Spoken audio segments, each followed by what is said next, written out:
ಇನ್ನು ಧರ್ಮಸ್ಥಳ ಪ್ರಕರಣದ ಬಗ್ಗೆ ರಾಜ್ಯದ ಮಹಿಳಾ ಹೋರಾಟಗಾರರು ಸೋನಿಯಾ ಗಾಂಧಿ ಅವರಿಗೆ ಪತ್ರ ಬರೆದಿದ್ದಾರೆ. ಪ್ರಕರಣದ ಬೆಳವಣಿಗೆಗಳ ಕುರಿತ ಹಸ್ತಕ್ಷೇಪ ಮಾಡುವಂತೆ ಮನವಿ ಮಾಡಿದ್ದಾರೆ.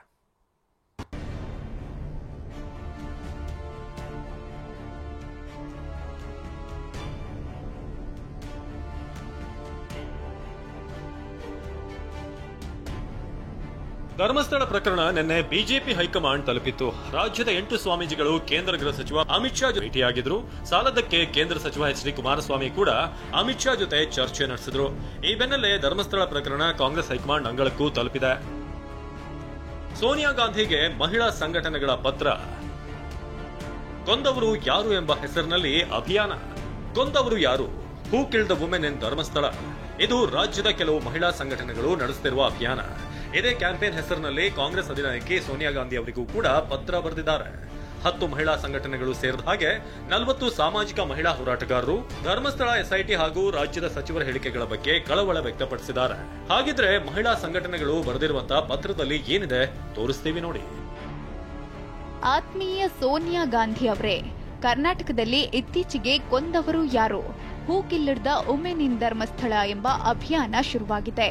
ನಾವು ಈ ಅಭಿಯಾನದ ಪ್ರತಿನಿಧಿಗಳು. ದಕ್ಷಿಣ ಕನ್ನಡ ಜಿಲ್ಲೆಯಲ್ಲಿ ಬಗೆಹರಿಯದ ಅಪರಾಧಗಳ ಸರಣಿ ತನಿಖೆಗಳ ಸುತ್ತ ಇತ್ತೀಚೆಗೆ ಅನೇಕ ಬೆಳವಣಿಗೆ ನಡೆಯುತ್ತಿವೆ. ಇದರ ಬಗ್ಗೆ ತೀವ್ರ ದುಃಖದ ಬಗ್ಗೆ ಬರೆಯುತ್ತಿದ್ದೇವೆ. ಎಸ್ಐಟಿ ರಚನೆ ದೀರ್ಘಕಾಲದ ಆಘಾತ ಹಾಗೂ ಪ್ರಶ್ನೆಗಳಿಗೆ ಉತ್ತರ ಹುಡುಕುತ್ತದೆ. ಅನೇಕ ಕುಟುಂಬಗಳಿಗೆ ನ್ಯಾಯ ಕೊಡಲು ಸಹಾಯ ಮಾಡುತ್ತದೆ ಎಂದು ನಮ್ಮಲ್ಲಿ ಅನೇಕರು ಭಾವಿಸಿದ್ದೇವೆ. ದುರಾದೃಷ್ಟವಶಾತ್ ಇದು ರಾಜಕೀಯ ಖ್ಯಾತಿಯ ವಿಷಯವಾಗಿದೆ. ಇದರ ಪರಿಣಾಮ ಸತ್ಯ ಹಾಗೂ ಹೊಣೆಗಾರಿಕೆ ಕ್ಷಣವಾಗಬೇಕಾಗಿತ್ತು. ಬದಲಾಗಿ ಬೆದರಿಕೆ ತಂತ್ರಗಳು ಮತ್ತು ನ್ಯಾಯವನ್ನ ಮತ್ತೊಮ್ಮೆ ಹೂತು ಹಾಕುವ ಪ್ರಯತ್ನಗಳಾಗಿ ಮಾರ್ಪಟ್ಟಿದೆ. ಈ ನಡುವೆ ಕಾಂಗ್ರೆಸ್ ಸರ್ಕಾರದ ಸಚಿವರ ಹೇಳಿಕೆಗಳು ಕೋಲಾಹಲ ಹೆಚ್ಚಿಸಿವೆ. ನ್ಯಾಯಯುತ ತನಿಖೆಯ ಬಗ್ಗೆ ಸಂದೇಹಕ್ಕೆ ಕಾರಣವಾಗಿದೆ. ತನಿಖೆ ಪೂರ್ಣಗೊಳ್ಳುವ ಮೊದಲೇ ಸರ್ಕಾರದ ಪ್ರಮುಖರ ಹೇಳಿಕೆಗಳು ಹಲವಾರು ದಶಕಗಳಿಂದ ಕಳೆದುಕೊಂಡ ಜೀವಗಳನ್ನ ಕ್ಷುಲ್ಲಕಗೊಳಿಸುತ್ತವೆ. ಇದರಿಂದ ಸ್ವತಂತ್ರವಾಗಿ ಕಾರ್ಯನಿರ್ವಹಿಸುವ ಎಸ್ಐಟಿ ಸಾಮರ್ಥ್ಯ ದುರ್ಬಲಗೊಳಿಸುತ್ತವೆ. ಕರ್ನಾಟಕ ಸರ್ಕಾರ ದುರ್ಬಲರನ್ನ ಮೌನಗೊಳಿಸುವ ಬದಲು ಅವರನ್ನ ರಕ್ಷಿಸುವ ಕಾನೂನು ಜಾರಿ ಸಂಸ್ಥೆಗಳ ಮೇಲಿನ ನಮ್ಮ ನಂಬಿಕೆಯನ್ನ ಪುನಃಸ್ಥಾಪಿಸಲು ನಿಮ್ಮ ಹಸ್ತಕ್ಷೇಪವು ನಿರ್ಣಾಯಕವಾಗಿದೆ.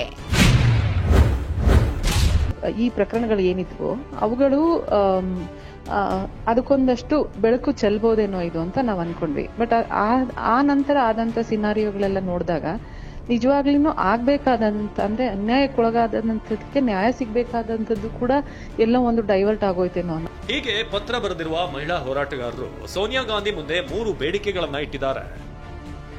2018ರಲ್ಲಿ ವಿಎಸ್ ಉಗ್ರಪ್ಪ ಸಮಿತಿ ನೀಡಿದ ವರದಿ ಪರಿಗಣಿಸಬೇಕು. ನ್ಯಾಯಸಮ್ಮತ ತನಿಖೆ ನಡೆಸುವುದಕ್ಕೆ ಜನಪ್ರತಿನಿಧಿಗಳು ಸಹಕರಿಸಬೇಕು.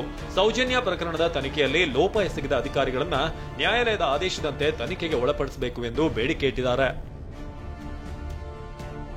ಅವರು ಬಹಳ ದೊಡ್ಡ ಷಡ್ಯಂತ್ರ ನಡೆದಿದೆ. ಇದೊಂದು ದೊಡ್ಡ ಷಡ್ಯಂತ್ರ. ಇದು ನಾನು ಯಾರ್ದು ಅಂತ ನಾನು ಹೇಳುವುದಿಲ್ಲ. ಇದೊಂದು ದೊಡ್ಡ ಷಡ್ಯಂತ್ರನೇ. ವೆಲ್ ಪ್ಲಾನ್ಡ್ ಸ್ಟ್ರಾಟಜಿ ಮಾಡಿ ಅವ್ರ ಮೇಲೆ ಕಪ್ಪು ಚುಕ್ಕಿ ತರಬೇಕು ಅಂತ ಹೇಳಿ ಪ್ರಯತ್ನ ನಡೀತಾ ಇದೆ. ಕೇಳಿದ್ರಲ್ಲ, ಷಡ್ಯಂತ್ರ ನಡೀತಿದೆ ಅನ್ನೋ ಡಿಸಿಎಂ ಡಿಕೆ ಶಿವಕುಮಾರ್ ಮಾತನ್ನ. ಇದೇ ಮಾತಿನ ಬಗ್ಗೆಯೂ ಕೂಡ ಮಹಿಳಾ ಹೋರಾಟಗಾರರು ಪತ್ರದಲ್ಲಿ ಉಲ್ಲೇಖಿಸಿದ್ದಾರೆ. ಡಿಕೆ ದಾರಿ ತಪ್ಪಿಸುವ ಹೇಳಿಕೆ ನೀಡಿದ್ದಾರೆ.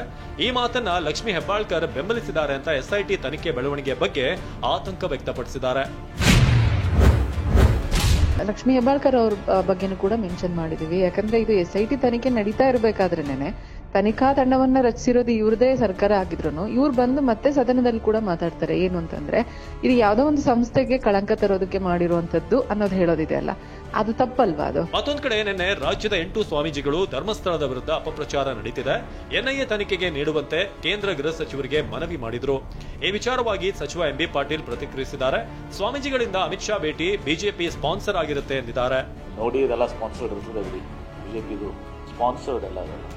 ಸದ್ಯ ಧರ್ಮಸ್ಥಳ ಪ್ರಕರಣ ಬಿಜೆಪಿ ಹಾಗೂ ಕಾಂಗ್ರೆಸ್ ಹೈಕಮಾಂಡ್ ಅಂಗಳ ತಲುಪಿದೆ. ಕೈಮನೆ ನಾಯಕರ ಹೇಳಿಕೆಗಳ ಬಗ್ಗೆ ಮಹಿಳಾ ಹೋರಾಟಗಾರರು ಪತ್ರ ಬರೆದ್ರೆ ಅಮಿತ್ ಶಾಗೆ ಶ್ರೀಗಳು ಎನ್ಐಎ ತನಿಖೆಗೆ ಮನವಿ ಮಾಡಿದ್ದಾರೆ. ಪ್ರಸನ್ನ ಗಾಂವ್ಕರ್, ಟಿವಿ9 ಬೆಂಗಳೂರು.